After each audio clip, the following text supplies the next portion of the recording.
सूदखोरी और अवैध वसूली के संबंध में हमारे को एक कंप्लेंट प्राप्त हुई थी,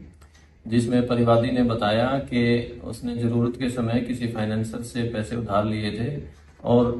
ब्याज समेत पैसे वापस देने के बावजूद भी फाइनेंसर उससे अनाप शनाप ब्याज लगा करके और भी ज्यादा पैसे की डिमांड कर रहा है और गलत ब्याज लगाकर पैसा ना देने पर विरोध किया तो उसने जो कर्जदार था उसकी मोटरसाइकिल, उसकी पत्नी की सोने की बालियां, चांदी की पजेब वो भी अपने कब्जे में ले ली और अब भी वो अधिक पैसे की डिमांड उससे कर रहा है, जो कि वो देने में सक्षम नहीं है और वो गलत ब्याज लगाकर डिमांड की जा रही है। इस संबंध में एक एफआईआर दर्ज की गई,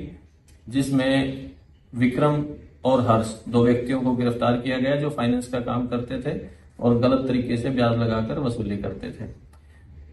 गिरफ्तारी के बाद उनका पुलिस रिमांड न्यायालय से प्राप्त किया गया और उनके कब्जे में जो मोटरसाइकिल परिवादी की थी, मुद्दई की मोटरसाइकिल और जो सोने चांदी के गहने थे वो बरामद किए गए हैं। इसी तरह से अगर कोई भी व्यक्ति हमारी सोसाइटी में, हमारे शहर में कोई भी व्यक्ति इस तरह से पीड़ित हो जो कि फाइनेंसर द्वारा बहुत ज्यादा गलत ब्याज लगाकर या गलत तरीके से पैसा वसूल किया जा रहा हो, डरा धमका कर उसको पैसे देने पर विवश किया जा रहा हो या उसकी कोई संपत्ति उसके द्वारा जब्त कर ली गई हो,